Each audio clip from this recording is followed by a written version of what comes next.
live. We're live. Thank you for coming tonight. Woohoo! I love it. Yeah, small crowd. It's a small, rowdy crowd.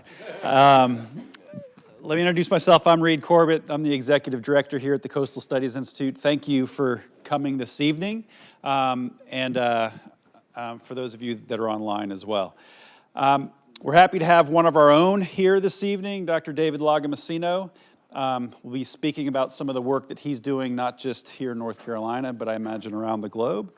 But again, I want to remind you about a few things that are ongoing. We do have a special Science on the Sound in December. As most of you know, we do have the Outer Banks field site here during the fall semester. So this is a UNC Chapel Hill program, group of students that are here that always do a community project as well. And so their project is Patterns of Protection, Natural and Social Values of the Nags Head Woods Maritime Forest. And that's going to be December 11th at 3 p.m. Granted, it's earlier than usual, December 11th at 3 p.m., if you can make that. Our next guided tours of CSI will be December 10th. And then we'll go ahead and get started with David Lagomasino. David's been at CSI since 2000? Is that 2020? 2020. Is that right? 2019. 2019. I was like, I was shocked. Sorry. That's me that's been here since 2000. Rowdy crowd. Lagomasino actually got started doing much of the work, and certainly his passion here with coastal system from South Florida.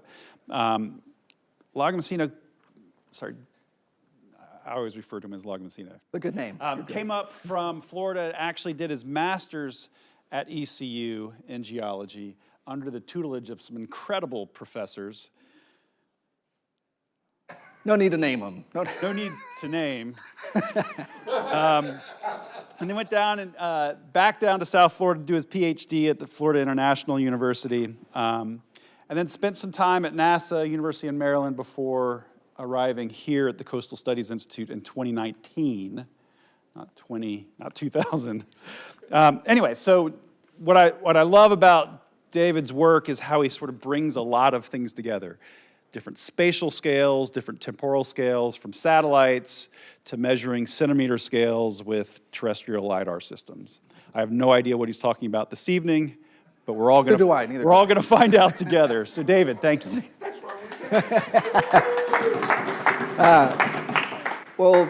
Again, thank you all for coming this evening. I do have the privilege to talk about some of the work that I've been doing over the last few years, as well as putting it into context into some of the work that colleagues and I have done just here in the Mid-Atlantic and around North Carolina. When I was putting this talk together, I really wanted to focus on some of that science to action. And so how, in the case of what I do a lot of remote sensing, but I do a lot of on-the-ground work as well, so I'll kind of show you some of those videos and photos as well. But really trying to scale up our science from what we're understanding on the ground to what that means for large regional spaces and what that means for changes around the world. And not just to understand those changes, but to really improve how we make decisions, right? So getting this type of information in the hands of stakeholders, whether that's a government entity, whether that's an NGO, or whether that's a community member that just wants to make a decision on where they should buy their house or not buy their house, right? And so some of the tools and data sets and applications I'll be showing today are things that we have worked with colleagues and stakeholders and in-country partners. Again, I'm going to take you around the world in a number of different sites that we've worked in that really connects that science to action, right? Decision making. So we all know this wonderful island and sandbar that we live on. And there's a reason why we want to be out here, right? We have our beautiful wetlands that we use for hunting and for fishing. We have our estuary that we're getting our crabs and our shrimp and our fish from. We have our beach where we're going to recreate, we're going to surf. Right? All that leads to the good life, right? This is why we want to be here, why people want to come to the Outer Banks, why people want to go to the coast and live there and vacation there and recreate there, right? And it's because of those things, those wetlands, that beach, that estuary, that makes it the good life. But as we start living that good life, as you can start to see, we're developing on those areas of wetlands, on that area of beach that is now eroding. Pollutants are then getting into that estuary and contaminating the water, right? So in order to make sure we keep that good life, we need to make sure that we're also taking care of the things that made it good for us to start with. And so I just stole this slide from the USGS. They were closed for about a month, so I figured I'd take something from them. This is particularly for the US, right? But, the coastal zone for the United States is quite important, right? 40% of our population lives in coastal counties around the United States, right? Nearly 55 million people are employed in those coastal counties. The wages are up in the $4 trillion, and goods and services are upwards of $10 trillion. This is just for the United States, right? You bring this out to the world, and that number is a ridiculous number I was looking at that was too big to even put on the screen here. And so when we think about the world, right, there's an estimated, 1.6 million miles of coastline, or that's about 402 times, that shouldn't be miles, that is kilometers, sorry, 402 times around the equator. And we cannot keep an eye on all of it. Or can we? Right, since about the 1970s, NASA has been putting satellites into space. The first sort of civilian satellite, I'll say civilian, not military satellite, launched in 1970, 1971, and has been collecting, as part of that Landsat mission, has been collecting nearly continuous data since the early 1970s. And since then, NASA, the European Space Agency, the Australian Space Agency, the Japanese Space Agency, and soon the Indian Space Agency will have a bunch of satellites that are orbiting the Earth that are specifically focused on measuring changes on the Earth, the atmosphere, and in the water. And so we use that satellite information to really get an idea of how the Earth or the ocean or the atmosphere is changing over time. But we're doing it, from 700 kilometers from the surface of the Earth, so we're doing it from a very small dot out in space. And so when we start to bring in satellite information, we are looking at kind of these global and global extents, right? Really large extents where we're actually measuring from those satellite information. When we think about aerial or drones, we're coming down to a more regional section, right? But we start to increase our resolution a little bit in terms of the detail that we can resolve on the landscape. But really the best data we have is when we can go to an individual site. I go to a site, I can take pictures, I take a sample, that's the best data we can get. But we can't do that everywhere, right? And so that again is where the satellite data comes in. And again, I mentioned that I do a lot of work on the ground as well. There's a reason why we don't like to go to that many sites around. So I work a lot in tropical wetlands. Here, this is a mangrove forest in Gabon. This is in West Africa. And it's quite challenging and dangerous to kind of go out to these very remote locations. And so we do this at very few locations and then connect the data that we collect on the ground to that satellite-based imagery. And today I'll be talking with you about how we actually do that. But before we get into some of that, we'll do a little lesson first about what is remote sensing and how we actually use satellite data. And so all of this actually comes from, we need some energy source, whether that is something that I power on, like my laser here, or it's the sun, our best sort of energy source that we have. And so that sun is passing through space. It has all of this electromagnetic radiation that's coming with it.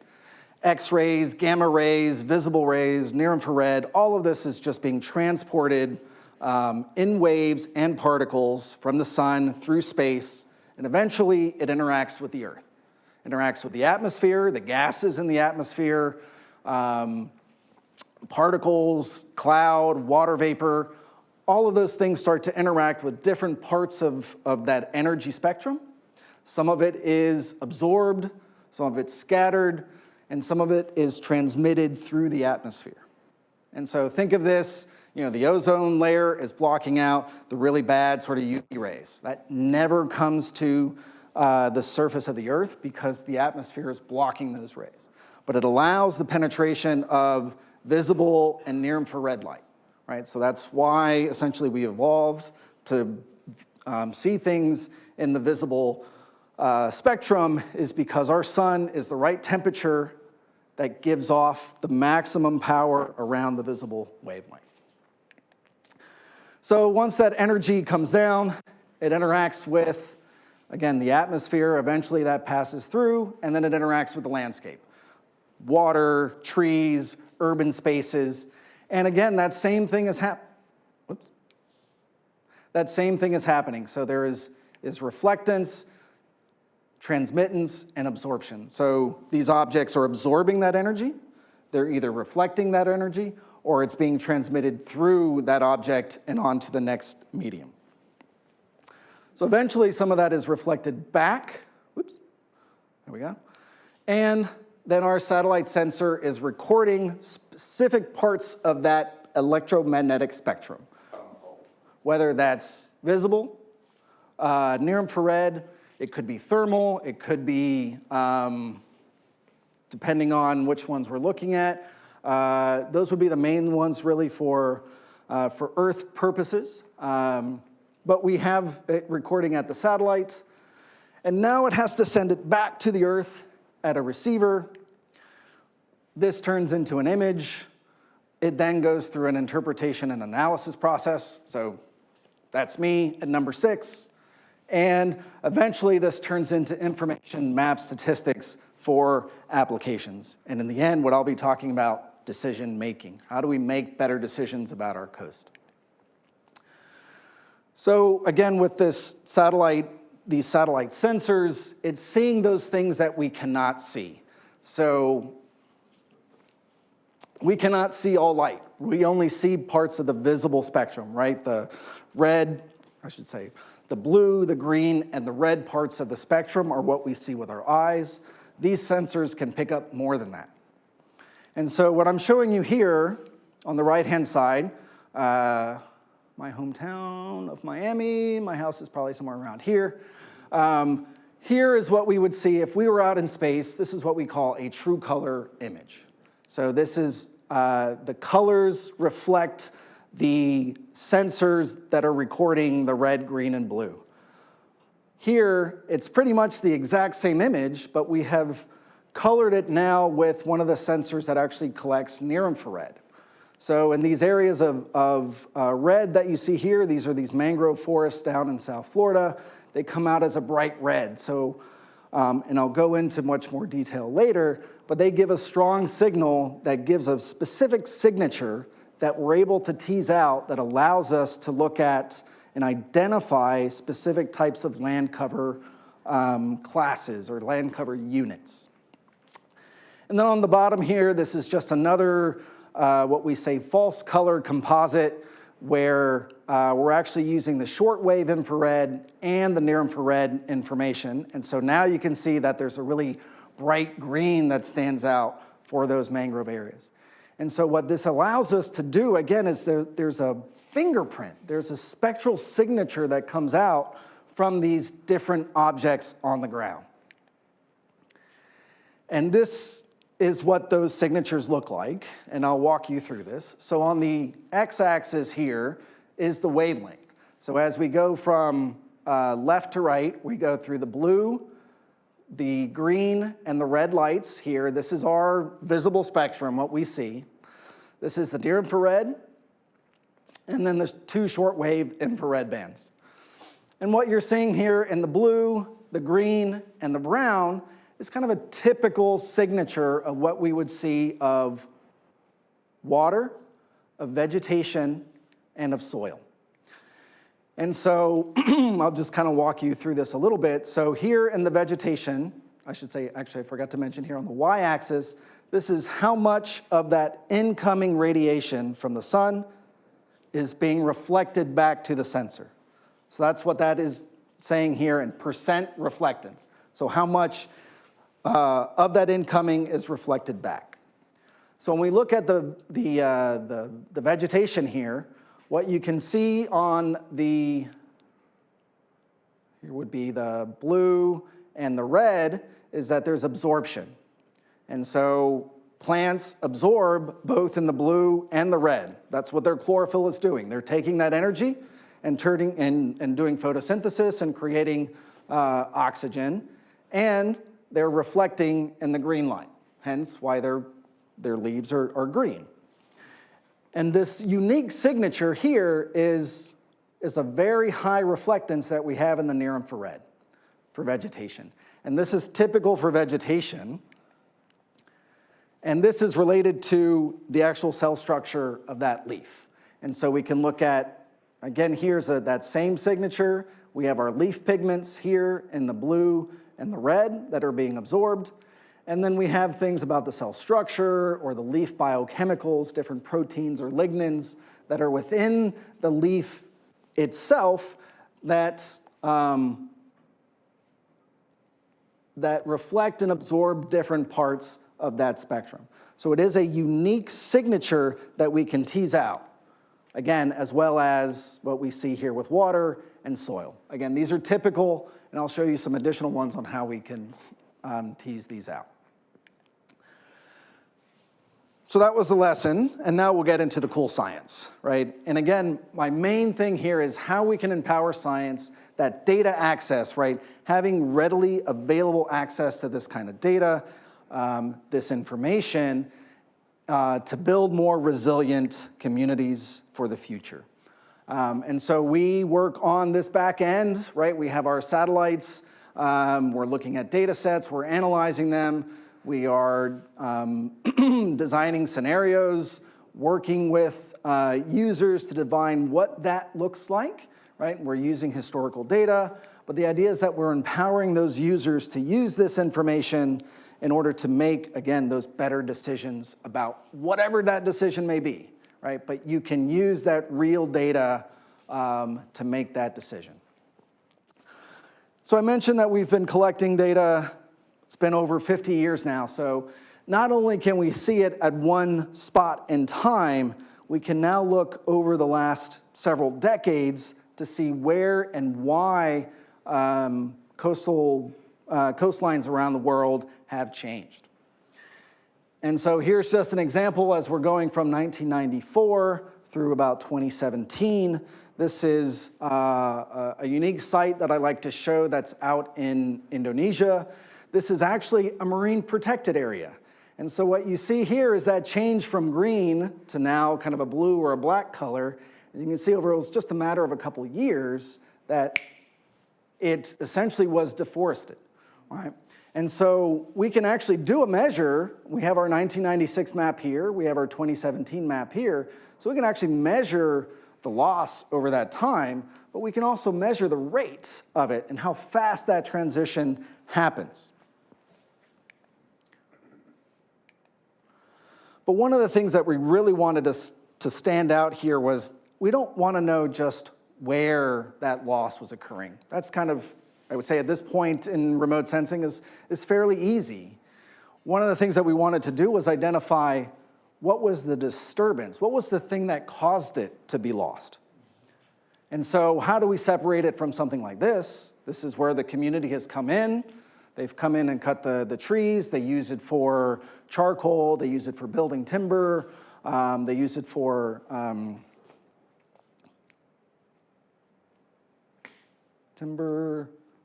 something else in there. Or is it something like this, right, where we had a natural disturbance? This is after Hurricane Irma in South Florida, where it's been a shock to the system. It's now a ghost forest, right?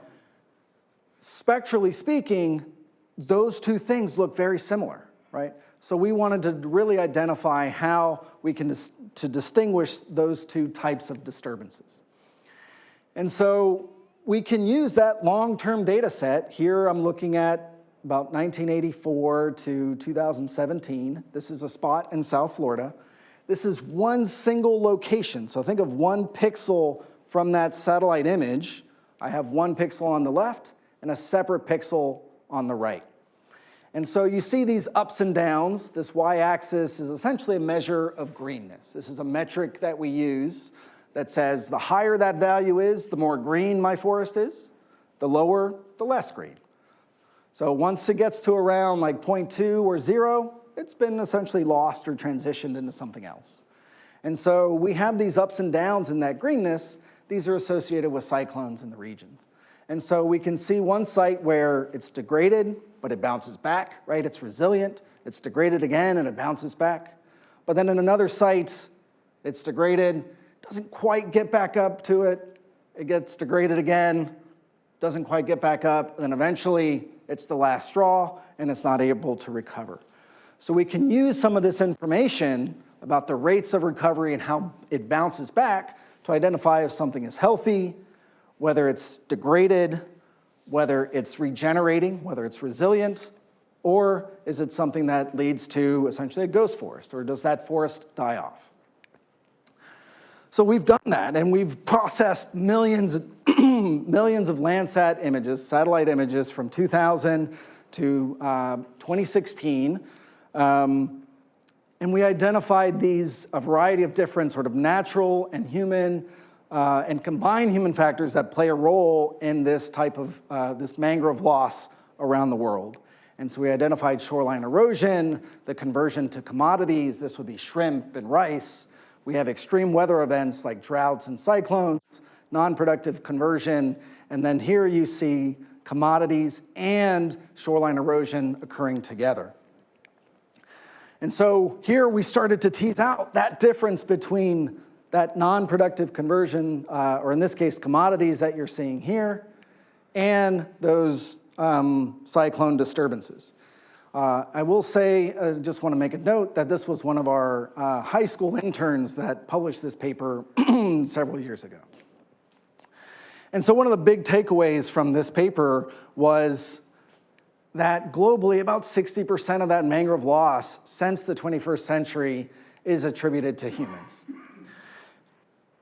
But when we sort of break this up across continents, we can see that there's different regional drivers of that particular loss. And so here what you're seeing is this is just about 100, well not about, it is 100 blocks. Each block represents 1%. So, excuse me, in Asia, again, most of this was the conversion to commodities, right? There's about 5 or 6 countries that really have produced, or are actually the world's producers of rice and shrimp, and a lot of that comes at the cost of these natural mangrove forests. In Africa, we have oil exploitation in the Niger Delta, but also there's a lot of local scale cutting by communities. We have hurricanes in North America, cyclones in Australia, and primarily shoreline erosion in South America. So this is just identifying where on the landscape we're seeing changes, but we know that these ecosystems are greatly different. So here, I'll just point out that someone's standing there measuring one of our trees here. So this is the mangrove forest in Gabon. These trees are about 40, 50 meters tall. That puts it about over 100 feet, looking at 120 feet tall. So we have species that are 50 meters, And then we have some in Mexico that are no higher than my waist. So not only do we have a landscape signature that we're getting from the spectral information, but we have a structural information here. And so there are satellites that can actually measure that three-dimensional structure, and we've done a lot of work in kind of understanding which ones perform better in these environments. But we have things like airborne LiDAR or radar, or this is another LiDAR that's on the International Space Station right now, that can actually measure the three-dimensional structure of that forest. So what we can do now is use an optical image, a Landsat image, this is one of those ones that have been collecting for 50 years. We can, from that, run some sophisticated algorithms to tease out where, in this case, the mangrove extent is. And then I can use the long-term record to identify where loss and gains have happened. Then I can bring in an additional satellite, whether that's radar or LiDAR. I can calculate then a canopy height, so we can actually see how tall that tree is. So on one, we have essentially a one-dimensional, or let's say two-dimensional model here, but now I can start to see the differences in canopy height and structure across this is the Rufiji Delta in Tanzania. And ultimately, we can get something like above-ground biomass, or think of a wood volume or forest volume that allows for understanding, in some cases, carbon sequestration, but also if you're interested in timber, understanding where you might harvest timber in one location, does it have the right amount of forest volume that you need? So some colleagues were able to use that information and then, again, do this globally. And so they mapped out not just the extent of mangroves, but actually the height, doing the wrong one. The height of mangroves across the tropics. And so here you can see where the tallest ones are, primarily around Gabon, Papua, Colombia. And here again, just kind of some zoom ins on that. So we're able to do a really fine resolution of that height and structure of the forest across the world. And one of the things that we were able to take and understand from that is this relationship with tropical cyclones. Essentially, where there's more tropical cyclones, those trees are shorter. They're essentially getting a haircut every couple of years and limiting how tall they can grow. So we did some exercises here where we looked at the maximum wind speed and the probability of that mangrove tree getting damaged. And so as we start to increase, and here I'll show that we just have 3 different sizes, as we start to increase that wind speed, we start to get a higher probability of damage. So as we get to a category 1, category 2, we start to, again, increase that probability of damage. And as you can think, 3, 4, 5, we have nearly complete damage of the forest structure. And using that information, we then wanted to say, well, what are those areas that are more susceptible to damage? And not just damage, but the potential for loss, right? What are those areas that I showed earlier that aren't recovering? So some colleagues and I went out and tried to do this across the Caribbean, very active cyclone basin. And what you're seeing as we go from left to right is the cyclone recurrence. So for each one of those little grid cells, how many times we've seen a cyclone in the last 24 years. We used a bunch of satellite imagery to understand for every cyclone that happened in that 24 years, we tracked damage and recovery. And so we have our damage and impact ratio and our loss to damage ratio. And so one of the things that kind of stood out was that, damage, right, relatively low across the region, right? These very low blue numbers that you see. But there are strong variations, right? When we start to see there are pockets or hot spots of areas that are damaged, and even more so those ones that are essentially lead to loss from the damage that was caused, right? And so one of these things that we have identified is what are these unique locations that may be causing the ecosystem not to recover after a storm. And we dug into that. And so there are various factors that play a role, but what I'll kind of show you here in particular is we look at damage. So was I damaged from the storm? And the short-term losses, did I not recover after the storm? So you can see wind speed plays an important role. But when we start to consider things like human infrastructure and the habitat structure and its geomorphology, right, then we start to see these big differences in the importance of that parameter in detecting whether that is just going to be damage or whether that is going to lead to a loss of that particular ecosystem. So now we can go on and predict in other regions based off of these parameters where we think that recovery will not happen after particular storms. So I want to transition a little bit here. I do have a lot of different projects going on, and I did want to highlight our Fish Right project. This was a project funded by USAID, but it was shortly after USAID was closed. This was picked up by the State Department because of its importance of working with its partners in the Philippines, as well as some threats that are coming in from the West Philippine Sea from other entities within the region. And so one of our aims for this project is to understand fish biomass and reduce the threats to fishing within the region, right? Their livelihoods for these particular regions. And one of our aims here was to map those coastal habitats. You can't fish if you don't have the good habitats there, right? The reefs, the seagrasses, the mudflats, right? Those types of areas are critical for those fisheries. And so we were primarily focused in on this coastal zone, and so we used our satellites, here just kind of identifying, Sentinel-2, this is a European Space Agency satellite, Landsat, and what we were really trying to identify is what are these areas within the shallow zone where the satellite can still pick up what's on the bottom, as well as understanding what's in the sort of terrestrial end of the coastal zone.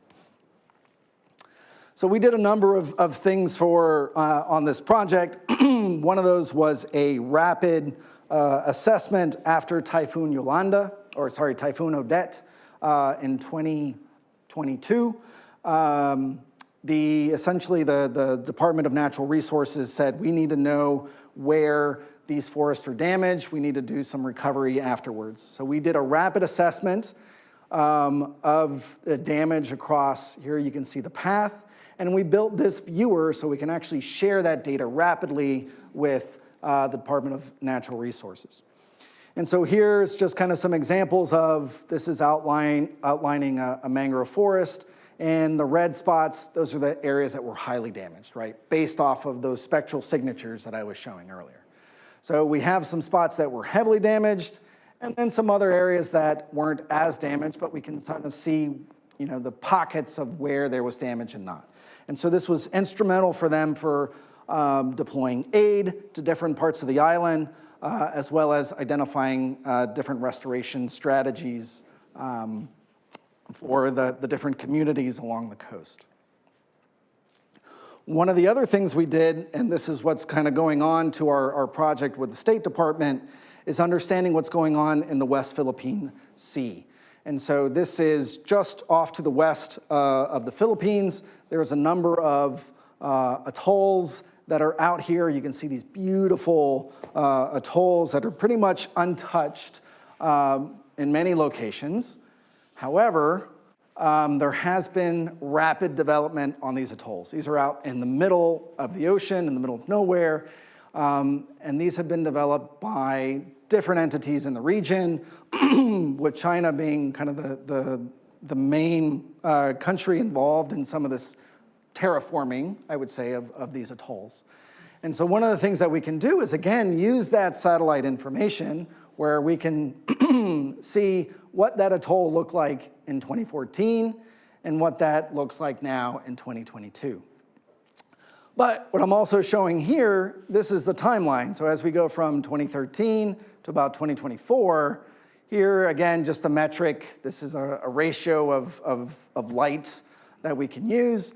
What you can see is that there's a, a rapid change in about 2015, 2016 changes, and that's when we started to see this uptick in development, at least across this atoll. We can now do this across the entire West Philippine Sea. And we've actually calculated the area of those islands that had been converted. And there was a big spike, 2014, 2015, 2016. And we are continuing this analysis because there is a potential threat to the Philippines that other countries are essentially pushing them off of their own cultural lands, and they want to be able to understand what is happening on those particular landscapes. Are they essentially developing on these remote atolls?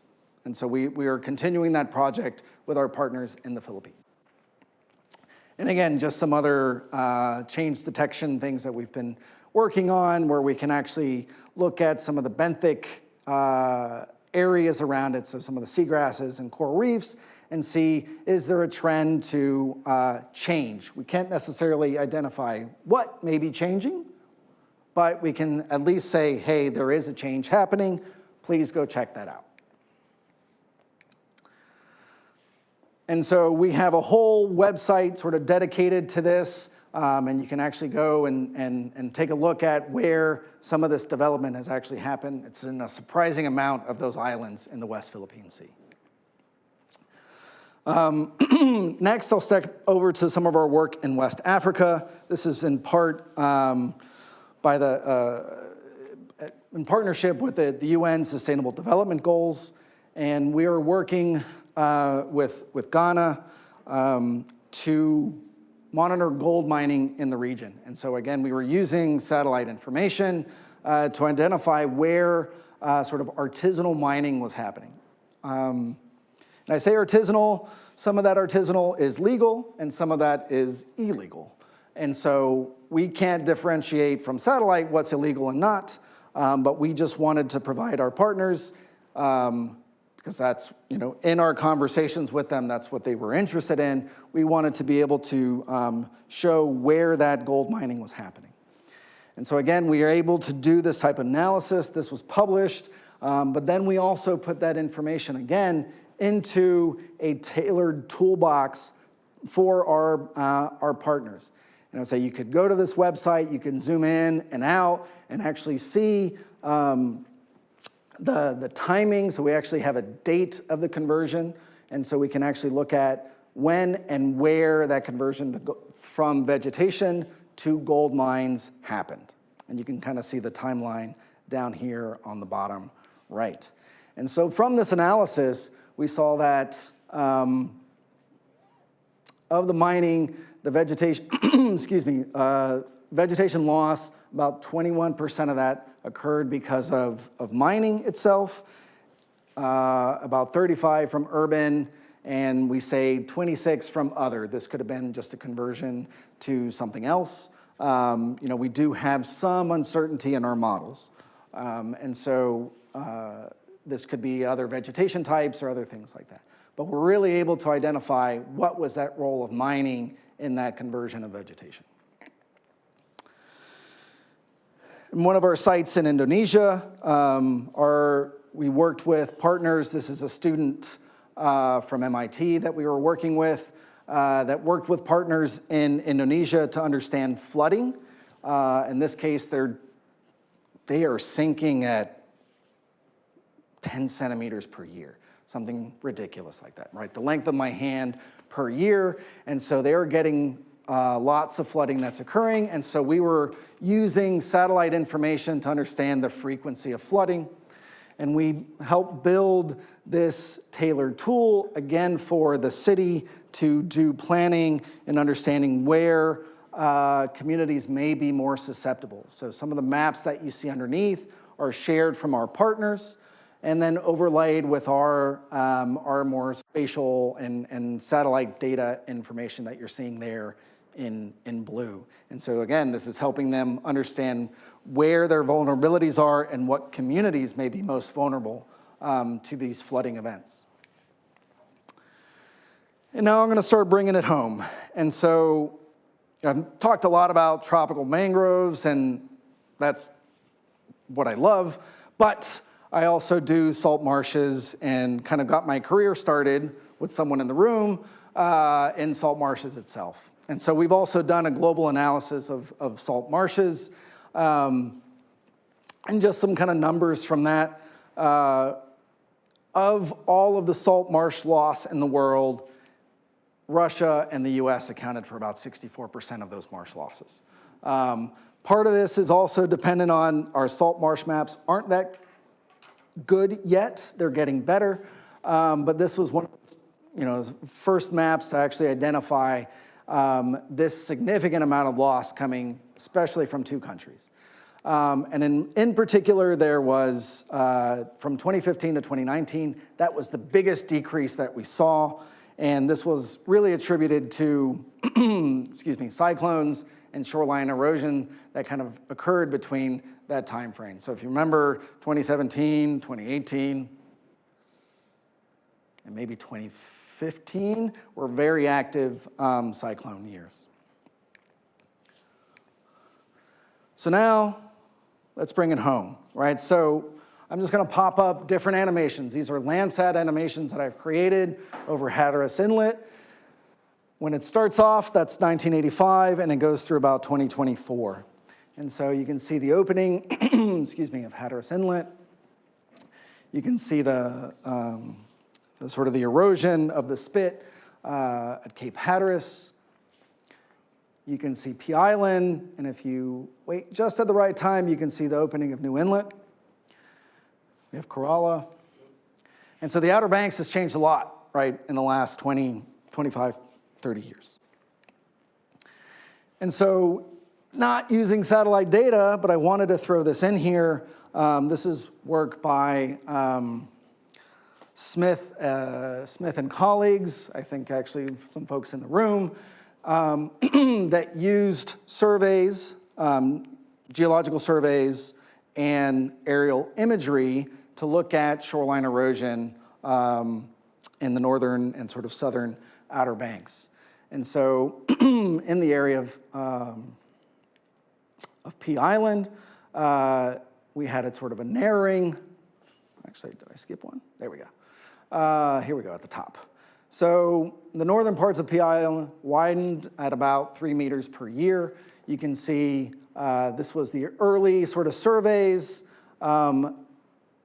The outline you see here is the 1852. So this outline that you see continuous in all of them is the 1852. The gray is that particular year. And so you can see the expansion in and around Pea Island, right? Partly due to the formation of those flood tide delta islands, right? So the expansion caused by the sediment that's come in through those old inlets that were there and overwash processes, these natural things that build the barrier islands. But when we go to the south, we've been eroding at about 4 meters per year for the last 100 years, all right? So we know that this has been happening, and you can see the retreat. You can see the initial survey, into what we had in 1998. And again, we have some satellite imagery and stuff that we can show, and you can actually visit. So this is done by some colleagues out of the European Union. They've done essentially shoreline erosion for the entire world. And so you can actually go to this website and you can explore shoreline erosion anywhere.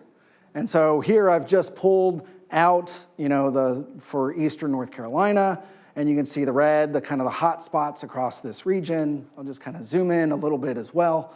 But you can actually bring in, you can toggle on different satellite ears, and you can actually see some pretty clear imagery across that timeline, excuse me, where you can actually see for yourself where that erosion has happened.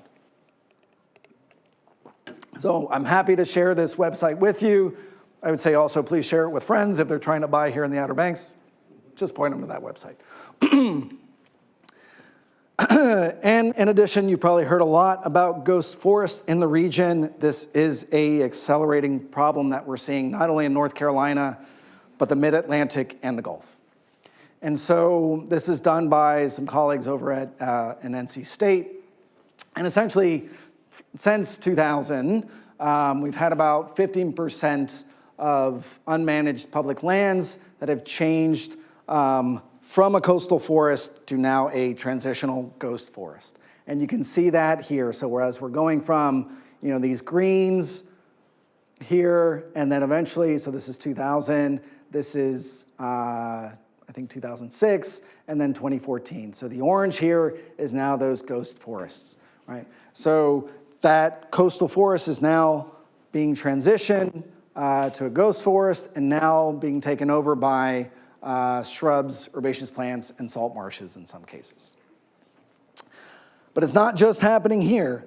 A couple years later, we had another study, again by some colleagues. This is Elliot White out of Stanford. Did this now across the entire East Coast and the Gulf of Mexico and highlighted where those rapid spots are happening, right? So you can see really South Carolina, North Carolina, Georgia. We're seeing, again, a rapid loss of those coastal wetlands, coastal wetland forests that are now turning into ghost forests. And so again, here, this is the Palmetto Preserve. Again, you can see 1996 versus 2017, right? How much we've lost, right? And so one of the things that kind of came out of this was it's these variations in sea level rise, tropical storm frequency, and the elevation of those coastal wetlands that are really driving where and when those coastal forests are transitioning into those dead toothpicks that you see as you drive down 264. This work is not just me, I should say. This is done by a whole bunch of folks. That is high school students, that's undergraduates, that's master's students, that's PhDs, that's postdocs, that's colleagues here in the United States and around the world. We do partner with a number of organizations, and none of this work would be possible without people on the screen and probably a lot of people I left off of that screen as well. Thank you all for coming, and I will take any questions that you may have. Thank you. When you walked in, Whoa, buddy. when you walked in, I told you I'd been to about 20 of these different meetings and stuff. Some were very boring. And you looked and went, oh my gosh. This has been the most fascinating one ever. Awesome, I appreciate it. You explained the charts. People will put up charts and go, well, see, this is this way. But you explained who, what, where, and when of the charts. So we grasped what you were doing. Awesome, I appreciate And that. thank you. Yeah, awesome. Questions? I got a question. I couldn't pull up that website on the coastal change. One of the things that was interesting in that coastal change, sort of the quick. This one? Yeah, when I look at that, I'm actually surprised at the erosion being shown. The erosion being shown on the estuarine side versus the ocean side. I know you don't have an answer for this, but just looking at that is shocking to me at the rates that we're seeing Point Peter Road in those areas on the Albemarle Peninsula versus what we're seeing on the ocean side, given what we know is happening on the ocean side. So there's this data set, which I don't think I was familiar with it. What about CoastStat? The yes, CoastSat, yeah. CoastSat? So that's another product and another essentially tool developed, I think, by USGS and actually folks out of Australia. And so that's just another data set that they've done. I think it's more coastlines. This, Do you know if it's using the same data? Is it using the same satellite it's image? probably all Landsat data that's being used. So in the case for the CoastSat, they're actually drawing a line. These are individual transects that they put out, and so these are essentially shore perpendicular transects that they measure then the retreat rate. And so it's slightly different compared to the two of them, but this was, I think, the first product that came out. This would have been like 2019 or 2020, I think slightly before the CoastSat started really building up. So, but all underlying that is Landsat satellite data, right? It's just how you process it. Everyone's going to have maybe something slightly different, right? And it's an impressive data set that's available. And so I've been using that CoastSat recently to look at, it starts in the 80s, goes through almost today to look at Buxton, trying to understand some of the changes, the drivers of those changes, how it relates to potential groins versus not groins. And it is a really interesting data set that's available beyond what the state provides, because it's much higher resolution than what the state provides. Yeah, and so this is just another one in that toolkit, right, to help make that decision. So, question? No questions. I was that. I might have an off-the-wall question, but I'm looking this from a non-science person. Beach nourishment may have had some sort of an impact in the later years after beach nourishment began in terms of like what you're seeing from a satellite. But does beach nourishment, is that something that would provide a long-term solution to our erosion problem here? That's really kind of what I'm interested in finding out. I'll give an answer and maybe I'll have some other folks follow up. Is it a long-term solution? No, it is not. It's an expensive solution. It lasts for a few years and then we have to do it again, right? There are, groups out there that have tried, dumping a whole bunch of sand, and they use, the sand engine that allows some movement of that sand along longshore transport.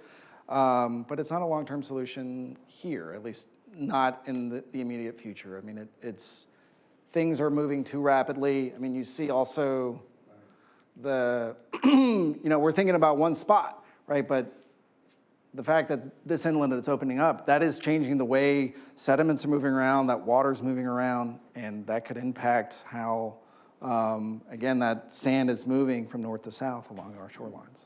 But I don't think it's a long-term solution. It's not a solution, period, right? It's buying time. I mean, this is an interesting, I think it's a great question, and I'm not going to take over David's time, but it's not a solution, but it is buying time. The question is what do we do during that time? It allows for protection of infrastructure behind the dunes, and oftentimes we're creating those dunes through the nourishment. And in some places, it buys you more time than others. And Something else has to go in with that as well. It's not the it only. doesn't change the process. The process is erosion driven by the energy. Doesn't change that. And so what you're doing is providing something for that erosion to erode, buying you time. Since we brought up the erosion and you've been showing our area, and I just found out that in North Carolina, we're not allowed to do any permanent fixtures like jetties or that kind of stuff, but all the other states are. So let's just talk about going south. I realize it's a different shape. The wind and oceans are a little bit different, but are you seeing as much deterioration or erosion as we go south in South Carolina and Georgia? Oh, I couldn't tell you off the top of my head. I think some of the the fastest rates are here around the mid-Atlantic and not so far further south, given some of the way that ocean currents are moving around. But off the top of my head, I'm not too sure, maybe. Well, then north, how about north? You just said south, but, so north, up in Virginia and Delaware, and are they seeing the same amount of erosion? 'Cause since they are allowed to make more permanent structures, like in Rehoboth, they've built concrete, in Virginia Beach, it's all concrete. Yeah, right. I mean, they have their growing field in Norfolk, right? I mean, in Virginia Beach, where they. Again, off the top of my head, I can't think about some of those erosion rates. I mean, I definitely can get back to you on that. But I mean, I would say, if anything, going here would be able to identify that, at least in terms of relative nature compared to here to just further north or just further south. Thank you. Yeah.